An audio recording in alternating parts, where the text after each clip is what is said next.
સુરત શહેર પોલીસ કમિશનરના આદેશથી શહેરમાં કોમ્બિંગ કરવામાં આવ્યું। શહેરમાં અલગ અલગ વિસ્તારોમાં કોમ્બિંગ હાથ ધરાયું।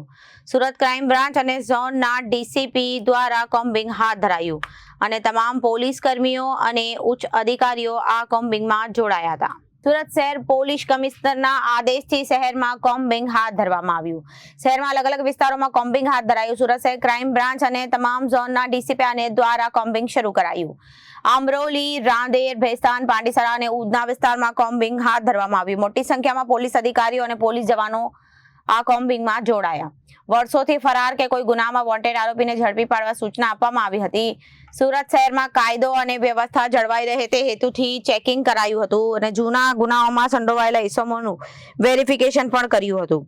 જી સાહેબ, કયા પ્રકારની ચેકિંગ હાથ ધરાઈ? સુરત શહેરના માનનીય પોલીસ કમિશનર શ્રી અનુપમસિંહ ગેહલોત સરના માર્ગદર્શન અને સૂચના હેઠળ સુરત શહેરના તમામ પોલીસ સ્ટેશનોમાં અલગ અલગ સમયે સાંજના સમયે જ્યારે પબ્લિકની અવરજવર મેક્સિમમ હોય તેવા સમયે અને લોકોને સુરક્ષાનો અહેસાસ થાય તે માટે વાહન ચેકિંગની કાર્યવાહી પણ કરવામાં આવી રહેલ છે।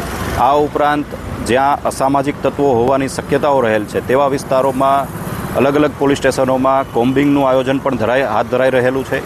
ખાસ કરીને ઝોન 5 વિસ્તારમાં રાંદેર, અમરોલી જેવા વિસ્તારોમાં વાહન ચેકિંગ અને કોમ્બિંગની કાર્યવાહી હાથ ધરવામાં આવી રહેલ છે। કેટલા દિવસથી કાર્યવાહી ચાલી રહી છે અને કેટલા દિવસ ચાલશે? માનનીય પોલીસ કમિશનર શ્રી ગેહલોત સરના માર્ગદર્શન હેઠળ આ કાર્યવાહી આવનારા દિવસોમાં પણ ચાલુ રહેશે અને આ એક રૂટીન પ્રક્રિયા પણ છે પોલીસની કાર્યવાહીની, જે આવનારા સમયમાં રેગ્યુલરલી ચાલુ રહેશે। લોકોને શું મેસેજ આપશો કાયદો વ્યવસ્થા માટે? કાયદો અને વ્યવસ્થાની પરિસ્થિતિ જાળવવા માટે અને સુરત શહેરના નાગરિકોની સુરક્ષા માટે સુરત શહેર પોલીસ કટિબદ્ધ છે। કોઈપણ પ્રકારના અસામાજિક તત્વો વિરુદ્ધ કડકમાં કડક કાર્યવાહી હાથ ધરવામાં આવશે। Reporter Arvind Rathod, Janadesh news, Surat.